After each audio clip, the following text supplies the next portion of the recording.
Hi, Dr. Reagan Robertson, CCO of Productive Dentist Academy here, and I have a question for you.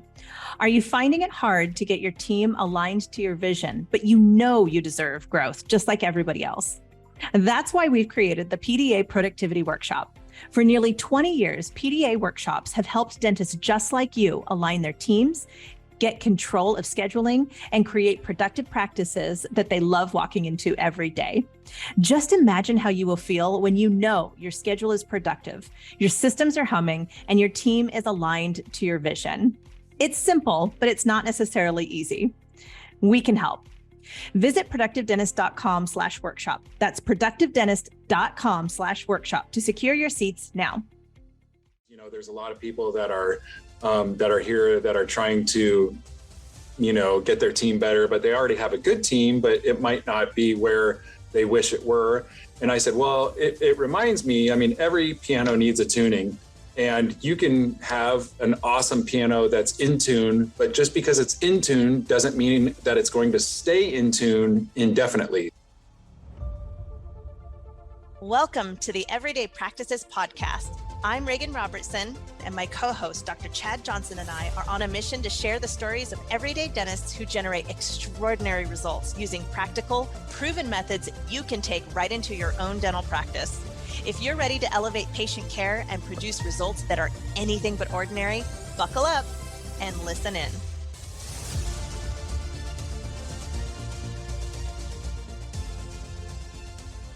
Welcome to another episode of Everyday Practices. I am your host, Reagan Robertson, and I'm here today with my co-host, Dr. Chad Johnson, who's in practice today. How's it going, Chad? Great. Done for the day, but it was one of those days where I'm just taking a big sigh and a deep breath because we just got off of our workshop a couple weekends ago with Productive Dentist Academy, and the whole team came. And so we are fired up, and so we're closing deals. We've got stuff going. I'm loving it. But yeah, there's a lot of loose ends and stuff like that to be taken care of to make sure that we're firing on all cylinders. So you said to me right before we started this podcast, we've only been off the workshop for 2 weeks now. Right. And you've already seen an increase in your productivity and scheduling. Yes. I'm not positive, like I'd have to look. I'd hate to stop right now, but to know quantitatively what that is, but qualitatively, I feel like we're about 30% up on. Jeez. Yeah. We're just hitting the goals that we should be hitting that we weren't before on some of the stats, and it just feels good to be closing the deal and having the associates talk stuff over with patients and be thinking, okay, if I were Dr. Bruce and I were telling this person, how can we be the best? How can this mouth be the best that it can be? Here's what I would do if you were family, that kind of stuff. And they might not even be using that diction, of verbiage. But as you know, the cool thing about Productive Dentist Academy, it's not about scripting so that way we're robots. It's getting the general idea across. Yeah, absolutely. Yeah, so things are going good. We got excited together, I know, at the workshop, and we always get fired up. The PDA team gets fired up. The doctors, the team gets fired up. And we wanted to record a couple of podcasts for listeners based on, what we took away. And one of those controlling ideas was every piano needs tuning. And that's based on something that you had said at the workshop. Well, yeah, it just came to mind because so we promote a morning huddle. And a secondary issue is if you can't do it in the morning, fine, then do it the night before or something like that. Make it intentional that you're reviewing the schedule as a mini team or as a full team, however you want. Keep it quick, look stuff over, and be intentional about it. And Productive Dentist Academy team also has a morning huddle before the workshop. Mm-hmm. So a morning huddle I was participating in. And one of the things that was brought up was, there's a lot of people that are here that are trying to get their team better, but they already have a good team, but it might not be where they wish it were. And I said, well, it reminds me, I mean, every piano needs a tuning. And you can have an awesome piano that's in tune, but just because it's in tune doesn't mean that it's going to stay in tune indefinitely, the rest of your life. So you have to have someone come out and, tune your piano. I don't even care if it's every 20 years or every year, or if you do it 4 times a year or something like that, but you have to have the piano tuned for it to be at its best sound. So it just reminded me of that. It also it reminds me of gardening, that just because you plant something doesn't mean you go, okay, so I'm good the next 10 years or the 20 years. It's like, it doesn't quite work that way. You have to cultivate your garden. You have to tend to it. You have to, and the same thing with the piano, just because it's tuned, it's not like, okay, we have arrived. Mm-hmm. We're done learning. It's like, well, maybe for a while, but you play that piano and it's going to get worn out. So at your office, when you're going at 100% capacity, after a while, just like your computer, just like any machine or anything like that, it starts to kind of need some oil change, and it kind of needs, some new brake fluid and all that stuff like that. So it needs updating, but that doesn't mean that the vehicle or your garden or the piano is bad. Mm-hmm. Or that you need to trash it. It's just like, no, it just needs some tending to. So that was my point. I don't know. It just kind of creatively came to mind that, it's like a piano being tuned, and it's okay. Well, it made me go pretty introspective thinking about what that means, because there's 2 ways you can take it. I think so I personally have never met any industry leader that does not have a personal development plan, ways to adapt and continue to educate themselves. And then the top performers carry that torch of learning, that learning mindset over to the team. But when I thought about being the piano needs tuning, I thought back to my own development and how many times do I go back on my own education? So getting all of the Donald Miller certifications that I have over the last year and a half, I have gone back and back and back, and I reread curriculum that I learned, that I got tested on and certified, but I just keep going back. And each time I do, what's really fascinating is I'll see something in a new way, or I'm reminded of something that maybe I've gone slack on. Maybe I'm skipping a step in framework as I'm working through problems, or, maybe there's something new that wasn't as important to me then, but is really relevant now. So just like a piano, it's still the same thing, but you need to go back and tighten yourself up again. And I like your garden, your garden metaphor, because you can't just leave it. It's not like suddenly in any profession, I don't think there's no profession that doesn't adapt and evolve over time. So you always have to have your eye on continuous improvement. And what are you doing to feed your continuous improvement? And then what are you doing? Like, that's the selfish place. Every person is mostly concerned about themselves and their own development. As leaders, what are we doing to empower our team to tune their own piano? How is that showing up in our core values? How is that showing up in how we show up as leaders to encourage that behavior in our team? I don't know if other people know this in different parts of the country. It would be more prominent than others, but being in Iowa, a lot of times there's crop rotation where mm-hmm. one year you don't plant the same. So in other words, just because you have bought 40 acres or 160 acres or 1,600 acres, whatever, you're not going to just plant the same corn seed every year mm-hmm. the rest of your life.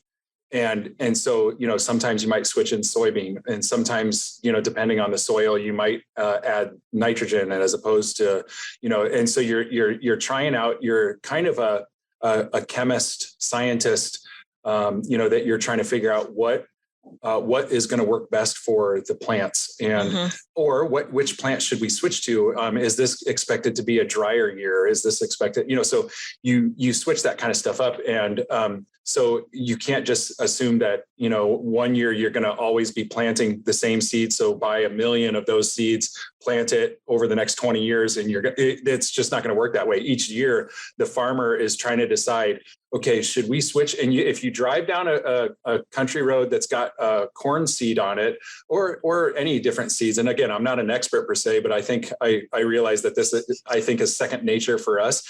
You'll see little signs that have different numbers that show like these few rows are with this seed, these few rows are with this seed, these few rows are with this seed, and they're testing out which seed in this soil works best and which one gives them the best yield.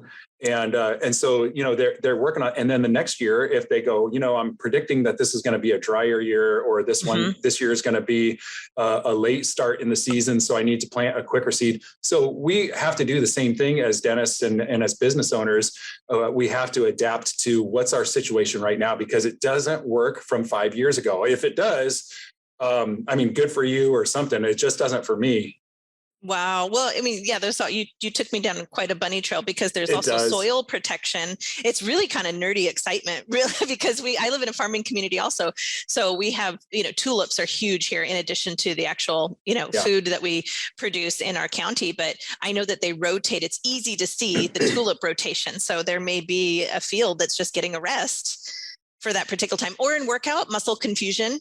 Yeah. Right? Your muscles get used to certain things. You have to switch it up a little bit. Sarah Hansen, one of our marketing consultants, she talks about marketing being like a marathon, training for a marathon, because she learned that you don't just hit the ground and run 10 miles every day. One day you might do intervals. So you might, one day you might do sprints. One day you might do a longer run. It just depends. And it's all to prepare, all layers together to prepare you for the big race. And I would say that learning is the same way. So do you approach that, Chad? Like when you think about 2022, do you already have CE queued up in your head? Like, where you're going to focus? I do. And people so people want to sell you stuff, and they want to train you on that stuff. And I feel like there are two kinds of people. One type is the most common, and they're reluctant and resistant to wanting to adapt to the new technology or the new protocol, new system altogether. Right. So when a salesman comes and says, "Hey, I can train you on this," the person says, "Nah." And if the salesman said, "Why?" "I just don't want to use that. I'd rather use what I'm using." I get that. Don't get me wrong. When I tell the salesman, "No, I don't know if now's a good time," they're like, "Oh, well, we can help hold your hand." And I'm like, I'm already implementing 4 things right now over the next 3 months. And I can only give my team so much at any given time. So I have things in the queue, in the docket, that I'm waiting to implement. And for example, the sleep apnea course that we went to, that's right.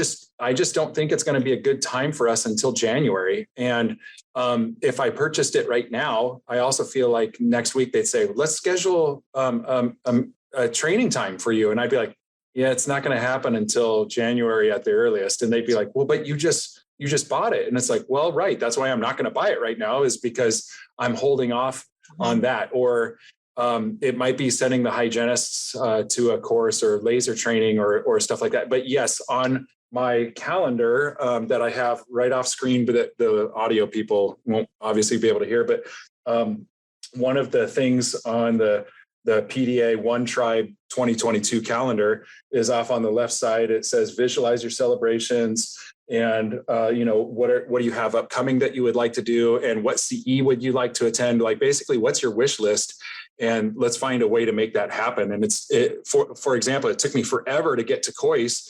And then after 15 years, I finally, pulled the trigger on that, and I'm so glad I did. Is that for you, or is that for you and your team? That calendar that you put? I have to say it's mostly for me, because of our management style, the management system that we're using. I also have the leadership team helping me, figure out what do you think we can tackle at any given time. But I have a pretty good pulse on it. And it's self-serving. I don't want to give them so much that we fail and we're frustrated with growth. Well, one thing that you do that I've noticed consistently is as you get new team, or even if you don't have new team, I know that you are pretty passionate about getting your entire team to PDA workshops. Yeah. So what is it about, what type of what do you look for in recurring? I would call that repeatable CE, because some elements are the same and some elements are different at each PDA workshop, but the bulk of it, kind of remains steady, the foundational elements. Why do you reinvest in that? Sure. I think it also harkens to the idea of the AGD or the ADA or any of these organizations where you go to an annual meeting and they recap on like you can go to a course that you've taken before by the same guy, but he's giving his latest spiel. So I was trained originally, for example, on implants in 2005. 10 years later, 2015-ish, I took Dr. Garg's implant course. And I had some doctors at lunchtime and dinner time, they're like, but you already placed implants. Why are you like spending so much money coming to learn implants from him? Like you're taking the basic course. Why aren't you taking the master course? And I said, I'll be taking that next. But the way I look at it, there's got to be something new. Well, sure enough, there was. And so they're taking notes on, okay, 1200 RPM, and then go down to 10 millimeters. And then, make sure your angle, they're looking at the technical. I was looking at it going, oh, that's so cool. Okay. So he really is just, so I'm looking, like I was just looking at a qualitative level, different the second time. And so with Productive Dentist Academy, as an example, when I bring the team there, I'm really trying to, the first time it just blew my mind. And now I'm starting to get more comfortable with it. And I think that's part of the idea of mastership is that you have a recurring education that you're doing to not just be able to do it to the standard of 1970, but to be able to then do it to the standard of 1990. And then at some point, 1990 is old school and you need to learn the newer standard. That's not true with everything. Right. I'm sure laying bricks is probably pretty, like the same it was 500 years ago. There might be, something, but by and large, that there's maybe you've some just industries. Triggered the entire brick industry, right? I know. They're gonna start sending you like all the changes in cement and all the different advances that they have in the materials. I'm sure they're there, but it would be something that we could appreciate. That it's just like, I'm sure on a cursory level that it hasn't changed much, but we understand in dentistry a lot has changed. And I do plan on going back to the Garg course again. When I was there, I was like, man, I probably should go to this every 10 years just to catch up. Well, you just really surprised me because I think I have a relatable, for not being a dentist, a very relatable way that I've approached education. And when I was in college, yes, I was a journalist in high school. Then I was a journalist in college as well. I loved writing. I learned the different styles of writing. I learned sales copy. I learned all the different elements. And then when I went into the story brand through Donald Miller, you were the one that sent me a book, Building a Story Brand, and said, look into this. And what I loved about it was a different way of looking at something that I was already fairly proficient in. Yeah. And if you do not approach it with the mindset of, I could learn something new, I think you miss gigantic opportunities to expand, adapt, grow, evolve, all of the big words. And so going in through that program, it made me more efficient in how I write. So I write even faster now than ever before. It helped me get to the heart of the matter, the problems quicker. So now all of the content that I write is put together more efficiently, faster, and it's more effective. So it's more efficient and it's more effective. So I've actually I've done a hack and I'm more productive as a result. Think about this writing style. You used to put period, space, yes, capital letter for them. And then with computers, they actually did away with that.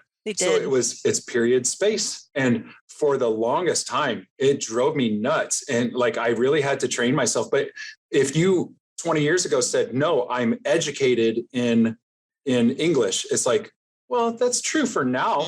But the weirdest thing is it would totally change. No one in 1997 would say, hey, can you Google that for me? No one would even know what you're talking about. So you've just got to keep up with it.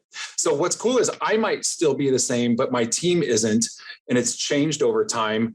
And so just like how a river can, change course and stuff like that, and you have to remap it.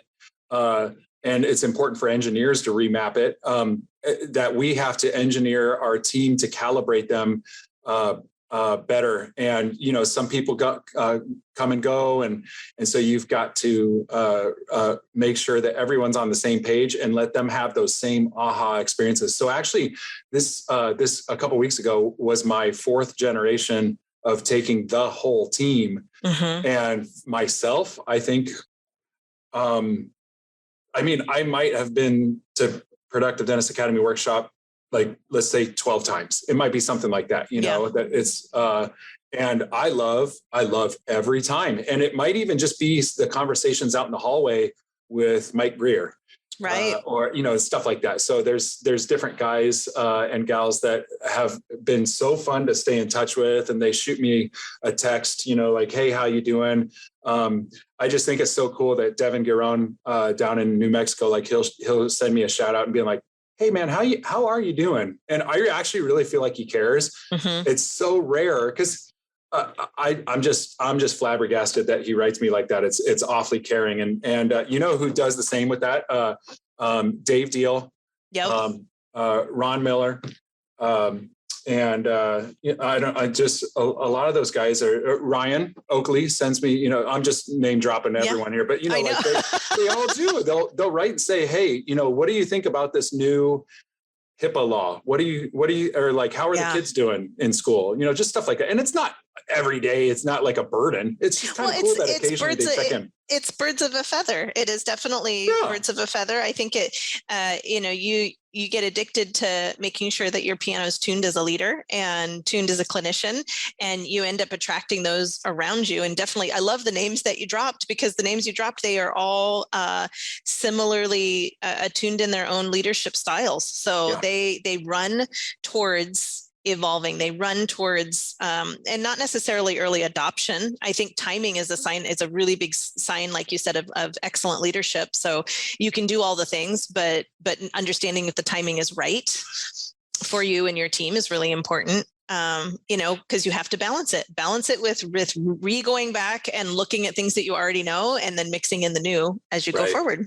So this is so cool of an idea, like with tuning the piano. About 3 years ago, our piano was out of tune. It was the one that I had played growing up. No lie, I think we had never tuned the piano the whole time I grew up. Not once. It didn't even matter to me. I took piano lessons, this and that, and would play it and stuff. So I thought, you know what, we should reach out and get a guy to tune. And it really wasn't all that much cost. But before that, about a month before, I thought to myself, what if I tuned it myself? Now, keep in mind, this analogy is, what if I tuned my own practice? Okay? Yes. So I'm just trying to throw that out there. If people are like, where are you going with this? It has to do with tuning your own office. You can tune your own office. I went on to YouTube and I looked up how to tune your own piano. And because I thought, okay, listen, it's out of tune. Oh boy. If I tune it, and there's two problems that I'll run across. I'll break a string, or it'll be out of tune. Well, it's already out of tune. Who cares? So let's just give it a shot. Right. So I Amazoned some of the little tools to do it. And I downloaded a software onto my computer and I set up my podcast microphone. You really did this? Yes. And I tried tuning it myself. And it was super hard. And I learned a lot of really cool lessons. Into, but I really, because I was curious, and that curious spirit, is advantageous. But I thought, well, you know what? So I finally had the guy tune it, and it was so impressive that I could appreciate the difficulty of it. So if you're in your own practice and you want to tune it yourself, go for it. But the fact is, someone that tunes it, like a professional tuner, is going to be quicker, more efficient, and it's going to sound better. Listen, I've played music for 30 some years, just over 30 years. And I can tune stuff. I can tune a guitar. I can, I know how to tune stuff. So it's not like I'm stupid at that. And yet still, I learned how hard it was to tune your own piano. So having a coach to help you do that, having a workshop to do that, to help facilitate you achieving your goals. My goal was to have a C, a middle C at 440 hertz, that was my goal. I want it there. And the other stuff, I just want to have the coaches help me figure out in my practice how to get there more efficiently. We only have so many years. Well, I was just you tied a bow on that one right there. I think there's a lot of time that gets wasted with trying to do things on your own, and it can turn into years of trying to figure out things on your own, because you're capable, but it points to your topic of mastership. And so what in in your specific equation, where is your time best spent? Is it best spent spending several hours trying to figure out how you can tune it so that you can maybe tune it to the point where you get it where you want it to be and spend how many hours? Or do you want to go play with your kids and bring someone in for, an eighth of the cost and take care of it that way? Well, really the first few years after a while, because I've been with Productive Dentist Academy for 7 years now, is in November, I think it'll be 7 years. And when we first started, I think my practice was growing by 200,000 a year with Productive Dentist Academy. And so, I mean, that makes it worth it. I know, not all results are the same, blah, blah, blah, but, to be able to have that kind of growth. That's a little under average, Chad, but that's good. I know. Wah, wah. Yeah. What is average? 275, I think. Wow. Yeah. Well, you know what? If I'm under average with Ryan Oakley and Ron Miller, I'll take it. This is so going to get under your craw now, isn't it? No. Okay. No. I'm completely satisfied with my own race there. Yep. Oh, I think you're phenomenal. I mean, you're phenomenal. Well, thank you. I think we just got some good pearls. Timing, take a look at yourself, including your team. Maybe tune your own piano, but maybe get someone to help, but get your piano tuned. There's occasional time to tune the piano. Yeah. I have a group of marketers that I exclusively hang out with. And that is our goal is we bounce ideas off of each other. We look for each other's blind spots, and it just propels us forward so much faster. So I think the peer element is a lot to say for it too. So there's the mastership, bringing in the coach, super important. I've had coaches over the years, swear by it. And then there's the peer element too. Yeah. I don't know what I was thinking, but when I said the 440 hertz, that's the A, the middle C is 256. I didn't want any purists thinking this guy didn't know how to tune his own piano. So if you're listening, 256, you get over yourself. All right. Well, that's it. Reagan, thanks for letting me ramble about corn crops and, tuning a piano. And how are you tuning your piano? Listeners, That's how right. are you tuning your piano? Thanks for checking us out, guys. We'll see you next week. See you next week. Thank you for listening to another episode of Everyday Practices Podcast. Chad and I are here every week thanks to our community of listeners just like you, and we'd love your help. It would mean the world if you can help spread the word by sharing this episode with a fellow dentist and leave us a review on iTunes or Spotify. Do you have an extraordinary story you'd like to share or feedback on how we can make this podcast even more awesome? Drop us an email at podcast@productivedentist.com. And don't forget to check out our other podcasts from Productive Dentist Academy at productivedentist.com/podcasts. See you next week.